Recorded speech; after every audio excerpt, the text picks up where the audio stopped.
welcome again to the conference. I'm going to be talking about regulations that... Yes, I know we all are aware of regulations such as socialized medicine that threaten our health, but there's hidden ones. And as an example, I am going to use the United States Food and Drug Administration, but it applies to all countries because these regulations are being implemented throughout the world through an international organization. So let's start by looking at what we're talking about. In the 1960s, just before these regulations were passed, we were on the verge of a golden age of health. A lot of things had happened. You know, we had the number one killer, infection, had been eradicated. It was no longer the number one killer because we had antibiotics, sanitation, better nutrition. Vitamins had been discovered and had been made in bulk and were just then being marketed to the public. We had 30 to 40 new drugs a year that were saving lives and money.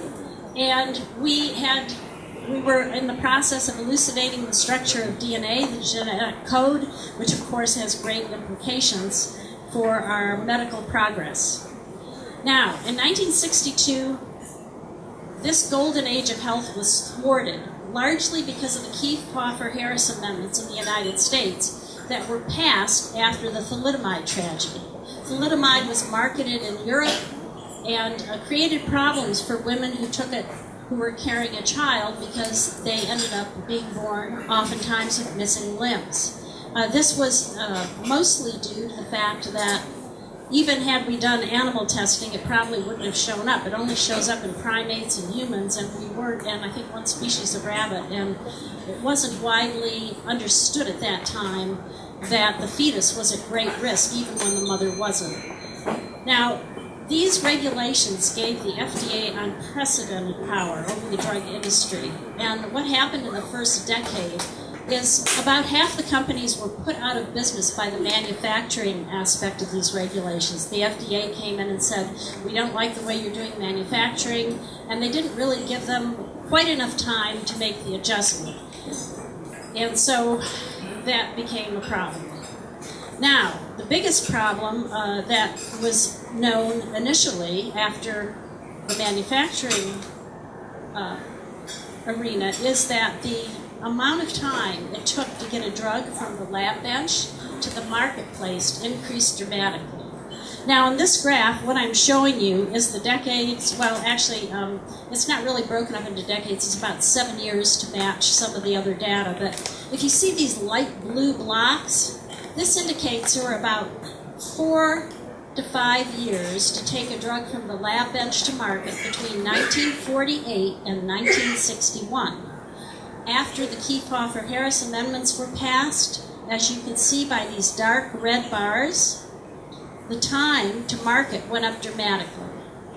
This is the 1990s, and there is another point out here for the decade of 2000 to 2010. I didn't expect to give this talk today, so I don't have that slide with me, but it plateaued out. Basically, this 14-year point has been pretty steady.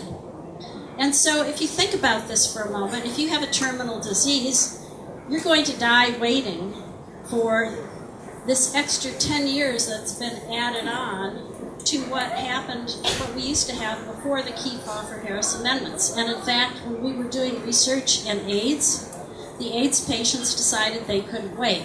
So what they did is they went to black market chemists and hired them to make the very drugs that we were trying to get through the FDA process. And by the time the FDA gave us permission to put them in people, every AIDS patient in the U.S. who wanted our drugs had already had them and was already resistant because they had distributed throughout the community. And of course, you can't blame these people. They were dying. And so, you know, that's the tragedy of this 10 years. People die waiting. And if you want to, of course, if you think about the extended time period, you also know that the cost must go up. And if you look at this graph, what we see here is the median year of drug approval by the FDA all the way out to 2010. And what happened before the Kefauver-Harris amendments is that the amount of research and development that went into a new chemical entity or new drug was in this region. It was going up slightly. If you would extrapolate out, you'd get somewhere in this area if those trends continued. But after the amendments were passed, you see a steep increase in the curve. And again, there is another point up here that just came out a couple months ago. And again, I hadn't updated these slides here because I hadn't expected to give this talk. But you can see that even though the time has plateaued, the increase in cost has not. And that's because pharmaceutical companies know it's important to get to the market quickly. What they do is they do a lot of extra work, a lot of extra doses for each study. Instead of doing them sequentially and waiting for the result from the first study, they take a guess and they do multiple studies so that they can make sure they can compress that timeline, which of course is wasteful. Now, I'm not going to show you the calculations here, but they're easy to do because the price of pharmaceuticals is obviously related to the cost of development. And so if we had pre-amendment trends continuing, we would have had pharmaceutical prices that are about 15% of what we have today. It's a huge price. Now, we might be willing to pay that price if we had increased safety, but in fact we don't. And the reason is that the safety issues that we had in the 1950s and the 60s, such as thalidomide, were usually due not to negligence by the pharmaceutical firms, but because we simply don't have good enough science to tell when something's dangerous. We can test it in animals, but animal testing is only about 50% predictive of what's going to happen in people. And then when large numbers of people take the drug, some of them are genetically different than others, and so they may have a side effect that no one else does. So it's very, very difficult. And today, safety problems fall in the same category. In fact, if you think about this for a minute, you can do a lot of safety assessment things, and I'm not going to go into great detail here, but basically, if you look at the number of drugs that the FDA took off the market, after it once approved them, that rate is actually higher after the amendments. If we had better safety, that number should be lower.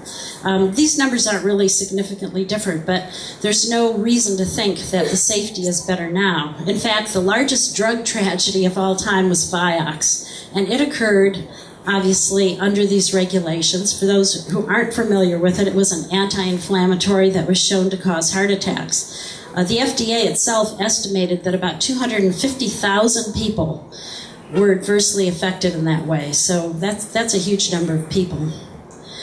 Now let's take a look and see if we can get an estimation of how many people have died waiting for new life-saving drugs. We can get an estimate because we know how many new drugs were approved. By new drugs, remember, I'm saying new chemical entities. These are truly new drugs, not just variations in having a tablet or an injection, for example. And we know how many years it took on average to develop them, from that other graph. And we can calculate roughly how many years were due to the amendments because we know the pre-amendment time. So we can actually calculate the loss due to delays, and you come out to about 4.7 million people.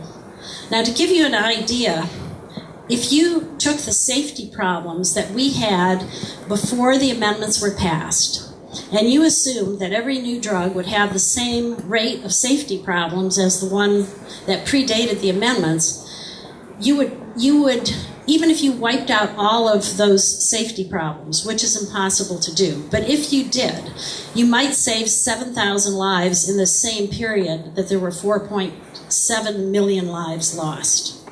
But that's just the tip of the iceberg. If you look at innovation, there's been several studies done on how much innovation we've lost because of these amendments. And the minimum one is 50%. It's probably closer to 80%, but we're going to use the small number. And the way this comes down, for example, is a little anecdote I can tell you about my own experience with the FDA. I got a call from the FDA examiner for my section one day, and he said, "Dr. Ruwart, I understand you filed for a patent for prostaglandins and liver disease." And I said, "Yes, that's true."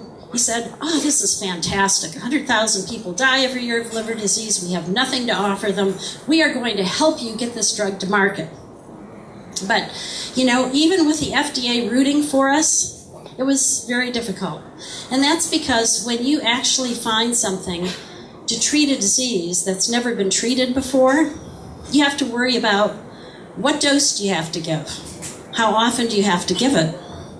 And if you haven't ever seen a study before where it was reversed, what do you look at?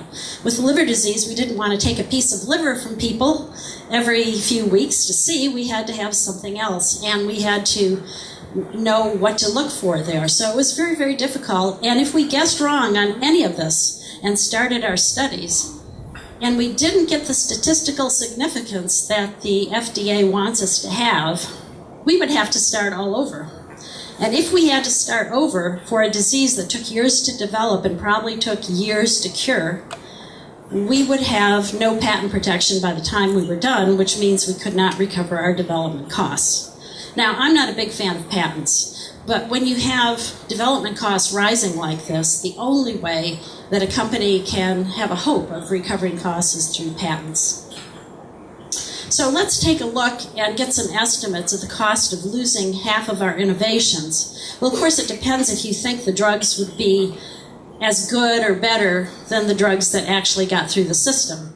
I assumed that the best they could do would be as effective as the current drugs, or 50% as effective, or just 25% as effective. And no matter how you run the numbers, you come up with big ones. For example, if you look at 25% effectiveness, you know, the cost in millions of lives is about 4.1, very close to the cost in delays. If you're looking at 100% effectiveness, it's about 4 times that. So it's huge, huge, compared with any potential possibility of safety, of having the regulations save lives. As we said, the most lives it could save, if it was similar to what happened before the amendments were passed, would be about 7,000. And the thing about losing innovation is that you actually increase your healthcare costs. For example, when Tagamet, the first drug for ulcer disease, came to the market, instead of getting surgery, people could spend $1,000, which was a lot of money back then, because this is in the 80s, spend $1,000 maybe twice for 2 years to cure their ulcer disease. But if they had to have the surgery, it would have been $25,000. They would have lost time from work. So it was obviously much more costly not to have the innovation. So if you, depending on what assumptions you make, you can see that loss of innovation could contribute to as much as 25 to 55% of our current healthcare costs. And that's not all. I wish I could say that that was the end of the bad news, but there's even worse news, and that is that in many ways, prevention was outlawed.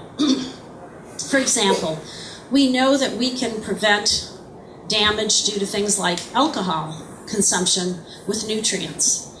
And this is something, in fact, when I started at the Upjohn Company, I was so naive, I realized this very quickly. This was part of my field of expertise. And I went to my supervisor and said, oh, you know, maybe we should try to put some nutrients in alcohol to help people, you know, prevent this liver disease that we're studying. And he said, nah, the government's already said you can't do that. It would be adulterating or contaminating the alcohol. It's crazy. Yeah, it's crazy. But that's the kind of craziness that happens. And the other thing that happens is inexpensive nutrients are not used because unless you go through this long, involved process that the FDA has, you are not allowed in the United States to talk about how the vitamins will help if you're the one selling them. So, for example, in the 1980s, the doctors found out that if they gave their pregnant women folic acid, which is a B vitamin, they could almost wipe out spina bifida and other types of birth defects. But the FDA told the folic acid manufacturers if they even told their customers about these papers, they would shut them down. The Center for Disease Control, another government agency, eventually in the early 90s started recommending that every woman of childbearing age take folic acid to prevent these birth defects. And again, the FDA told folic acid manufacturers that if they did that, they would shut them down. So we had about 10 to 12 years or so when young women could have been informed about the problems with birth defects and how to stop them, and they weren't.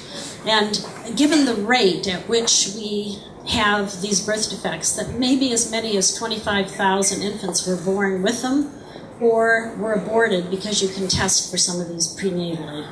So that's pretty tragic. And the fish oil story is another one. Fish oil is very helpful in a lot of ways.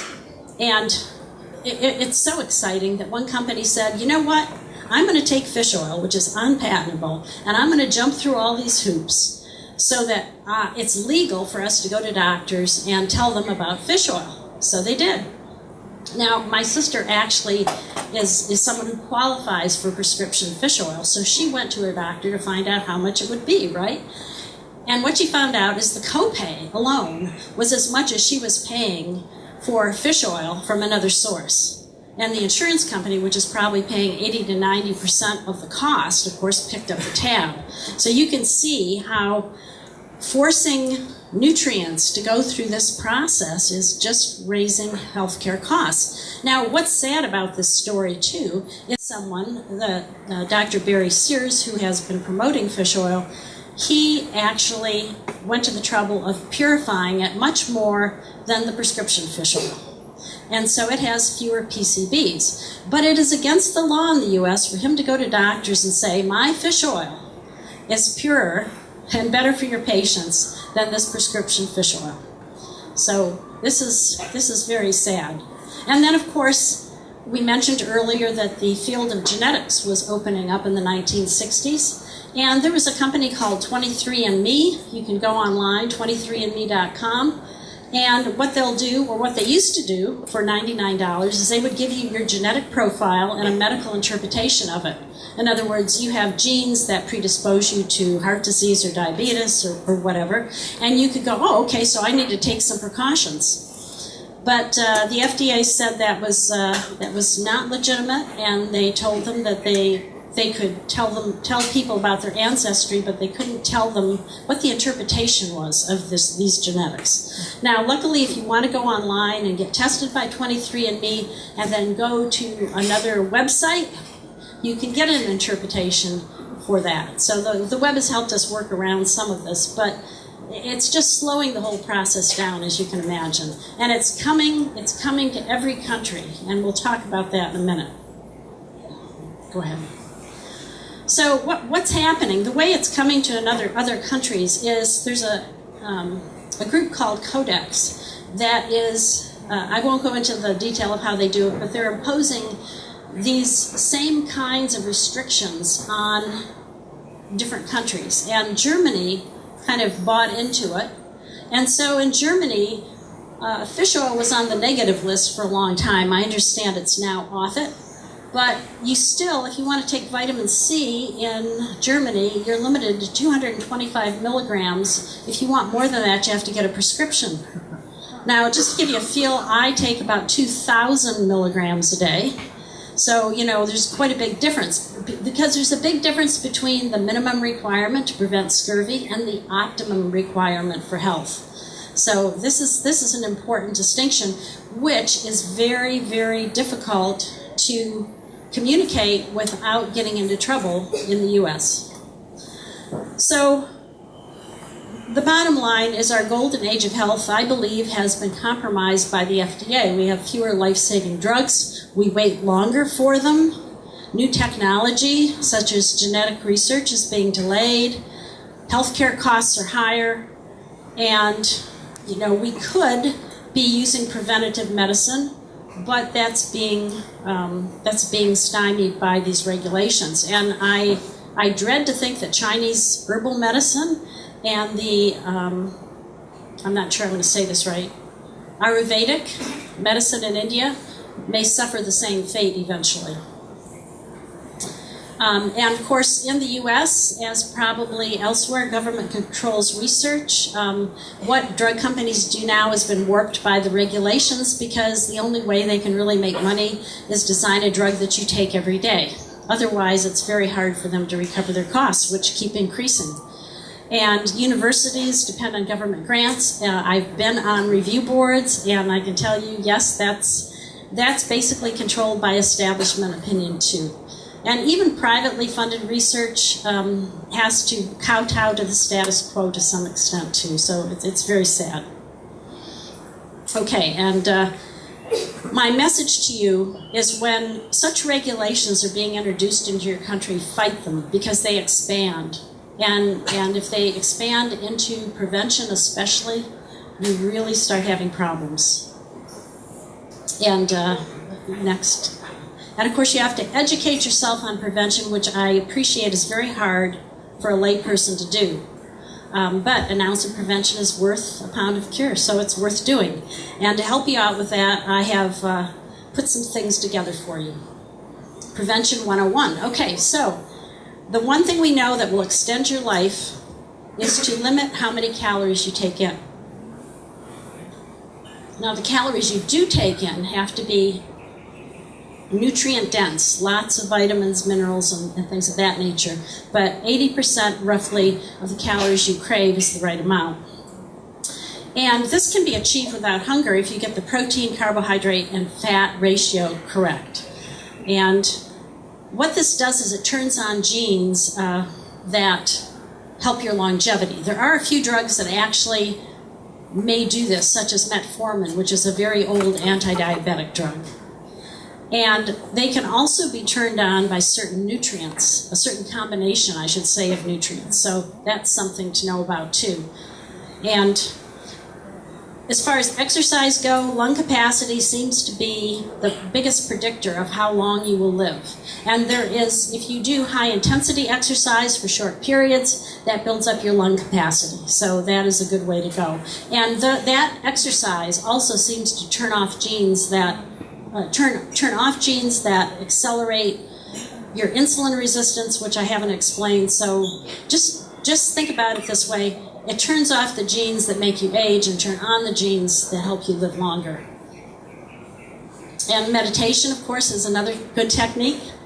So, I'm not sure. Okay, so those are all good things to do. And the next slide, basically, I give you web pages so that you can research it yourself. LEF.org, Life Extension Foundation, is started by a couple libertarians. So it's good. No, go back. Go back. Okay. If you want to know more about the Zone Diet and Fish Oil, drsears.com, exercise and anti-aging research, alsears.com, and meditationtm.org. Thank you.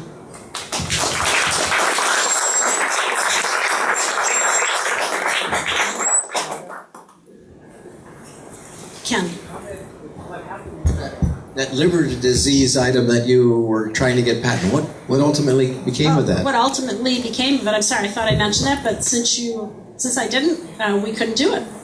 We didn't dare risk it, because if we did, we could have stood to have lost a lot of money. Now, what's sad about this is about 10 years later, someone published a study where they actually used a very similar compound, and it seemed to work. But they didn't promote that compound for it, because by the time their study was published, it was off patent too. What is your view about generic products and genetic pharmaceuticals? Can you say again in the mic? Generic products? Sorry. What is your view about generic pharmaceuticals for developing countries and, let's say, AIDS in Africa or certain, and how does that balance with the capitalist need to protect the patent? How do you balance it? Yes. Okay. So as a libertarian, what I would say is, if we didn't have these regulations, we probably wouldn't be worried so much about patents, because the cost of development would be low, and therefore we could basically we could just keep getting a better and better compound. What actually happens with this system is, because it takes so long, is that companies invest not only a lot of money but a lot of time, and by the time the compound gets to market, it's not even the best compound. So what would happen in the absence of these regulations is you'd have one compound coming out after another, each a little better, and so very quickly you would have the price dropping of the first compound. So it would be very affordable for developing countries. And so you wouldn't even, you wouldn't have a generic distinction, because if you didn't have patents, you wouldn't have to worry about that. But what you would have is the price falling. That's how I envision it.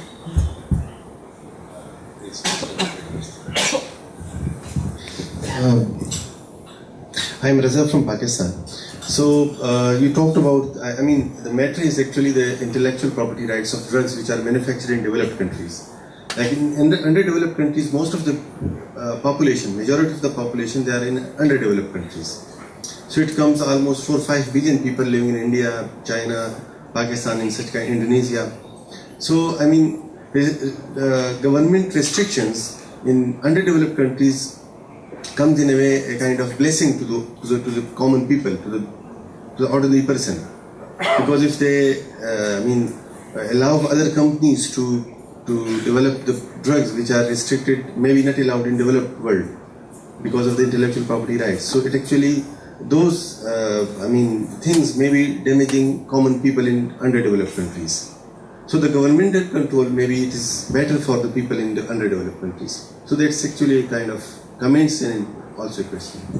I didn't catch all of that. What exactly is your question? I mean to say, like, for example, in the drugs which are manufactured in developed countries, yes, like in US, there are some companies who develop those drugs, those generic drugs. Oh, okay. Yes. In the other countries, yes. So it is because of the governmental control. Yes. Because the prices of drugs which are manufactured in developed countries, that is much higher. Yes. And those copy Me Too products in underdeveloped countries of some local companies, the prices are very low. Yes. Maybe they are violating intellectual property rights, but actually it's a kind of blessing to the common man. Yes. The pricing depends a lot on currency and the market. I mean, there's been a lot of accusation that U.S. citizens pay more for drugs so that the other countries can have low-cost drugs, but really there's a lot of factors that go into that pricing, and I'm not an expert in that, so I can't address it as well as I'd like to for you. So what do you recommend as an alternative to the FDA? I mean, somebody needs to be an independent arbiter of what is a good drug and what is not. Third-party certification would be fantastic, because right now the FDA doesn't do any studies. What it does is it tells the pharmaceutical companies to do studies, and then those studies are turned over to the FDA and they look over the results. So you can see a big possibility for fraud, for example, or skewing the data. And it's happened. Now, if a third party was certifying, what they would do is they'd be actually probably doing some studies themselves. And in fact, this is what happened before the FDA got its teeth. What happened was the American Medical Association did studies, Consumers Research did some. There were a number of small entities that tested drugs and gave them their seal of approval. And in fact, there's some medical newsletters today that sort of do that as well. But once the FDA started having rigorous approval of drugs, this all went away. So it would need to come back. Sorry, it's me again. I think your speech just gave a new meaning for the US government war on drugs. Yes. Very good. We in Indonesia, I think we face the same problem, low quality of health and also, but our main problem is not the limitation on drugs, but on the doctor. So it's not very easy to be a doctor. You have to bribe sometimes tens of thousands of dollars, and for Indonesian it's very high. So and then to be a doctor also is very hard. So given your background as an MD, what do you think if the solution is also over in Indonesia, which is to eradicate the barrier to go to be a doctor and losing maybe your monopoly to your profession, and how your colleague in your profession will say about it. And do you think it is a good policy recommendation to Indonesia? Well, first of all, I'm a PhD, not an MD, but I have studied the medical licensing. And the reason I chose to talk to you about drugs is drugs are nationally regulated in the U.S. Our doctors are regulated state by state, so it's much harder to do the kind of calculations I've done here, right?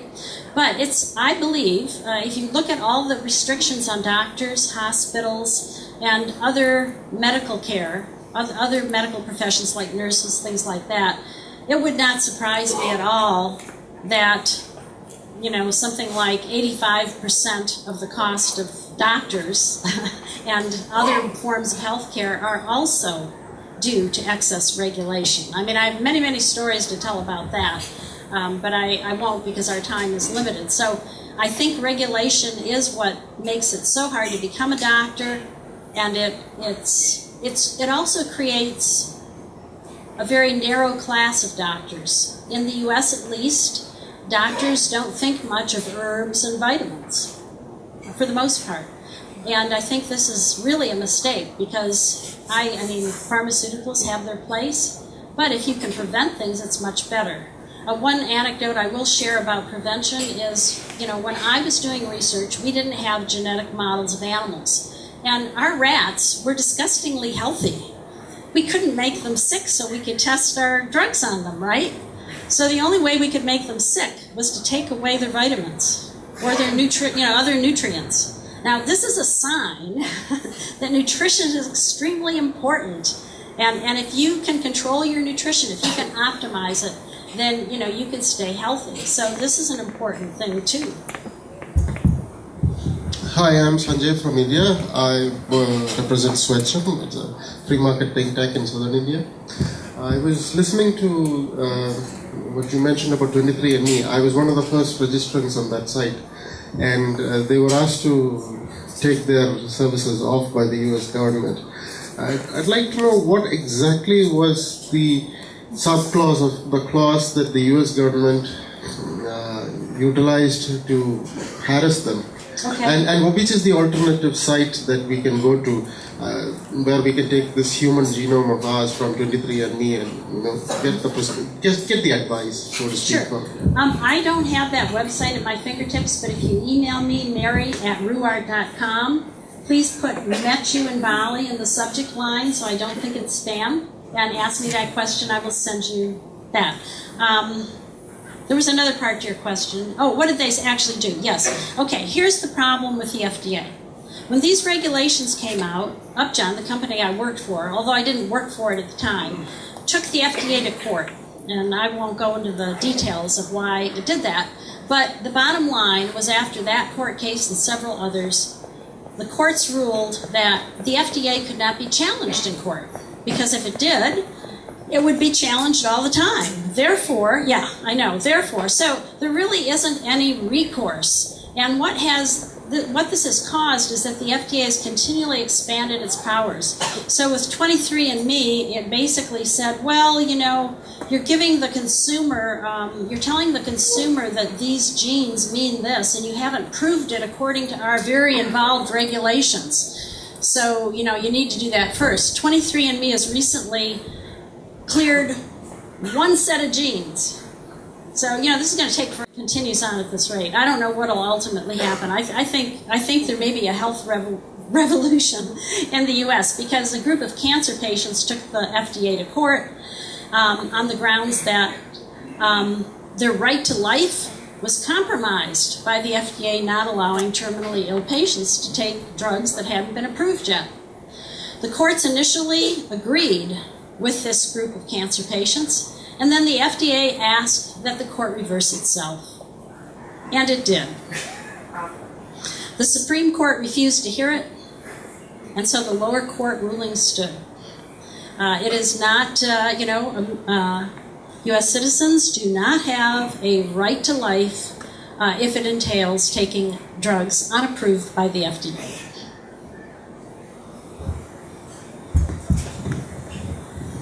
Hi, my name is Nikolai Herring. I'm from Denmark, living in the UK.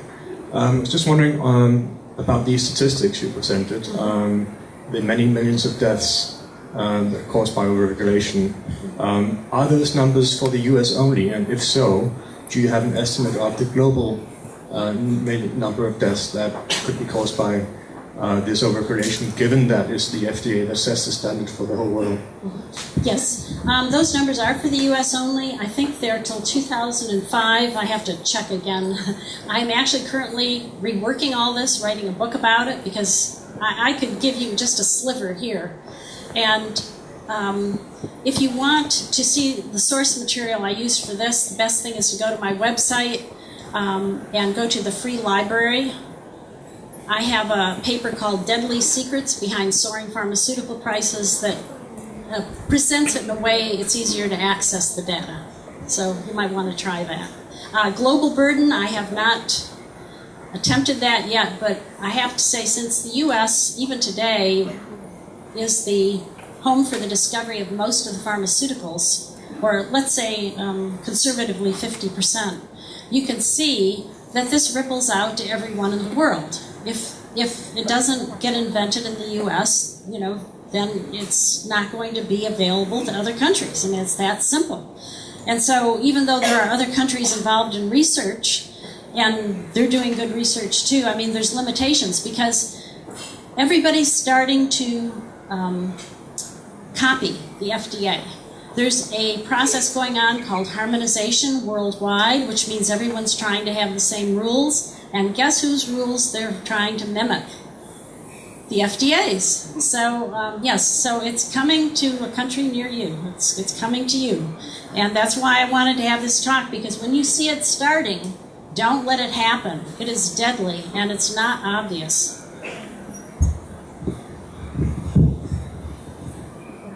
Thank you. My name is Rico. I'm from Friedrich Naumann Foundation, Indonesia office. What I'm going to say is actually I'm adding my Indonesian colleague before, because what he said is actually pretty hits the nail on the head.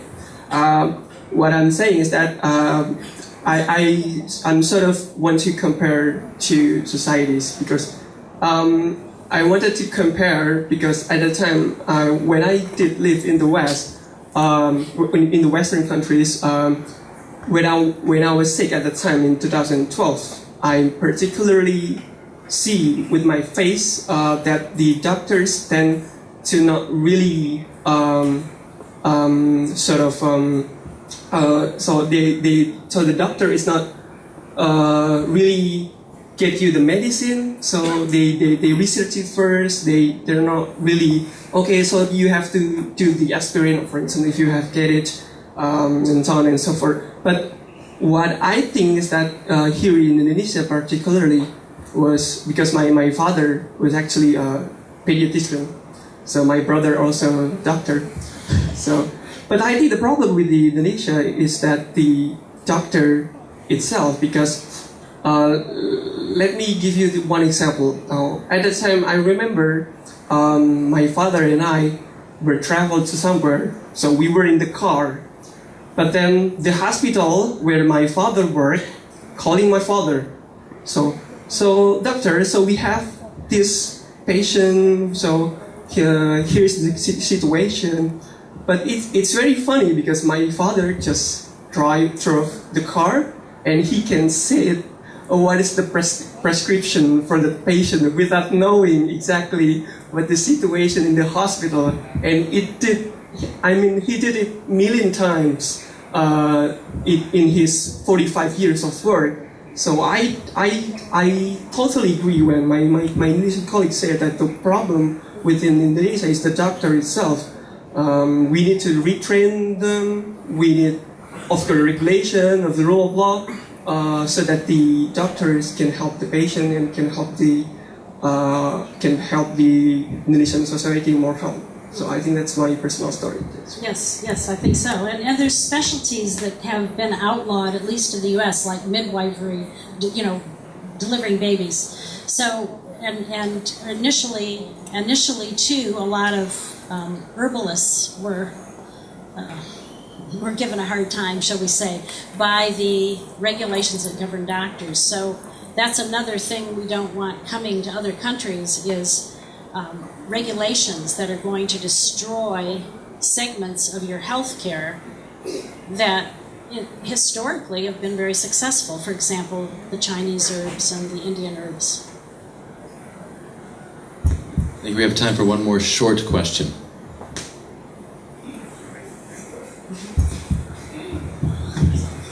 Thank you, Mary. My question is what procedures we can do to deregulation. For example, what we can do to abolish the FDA, how to let the public in democratic country to understand and let them to vote for the deregulation policies. Thank you. Well, that's one reason I'm writing my book, because I feel in the United States, a lot of people hate the drug companies because they think that they're just money grubbers. And all the criticisms they have of the pharmaceutical companies really relate back to these regulations. I've actually debated some of the critics of the pharmaceutical industry, and I get what I get from them are things like, oh, I didn't know it took 14 years to develop a drug. Well, you know, they don't know the basics because this information is not easily available. It's not that it's hidden, but it's that most people who are going to write a book for the popular audience just don't even think of going there. They don't have enough training to know that that's where the information is. And I feel as if I have, because of my libertarian background and because of my pharmaceutical background, I have a unique way to present this. So I'm hoping that I can show people that regulation is the problem, because all the pharmaceutical critics want more regulation, which is only going to make this problem worse. Thank you, Mary, so much.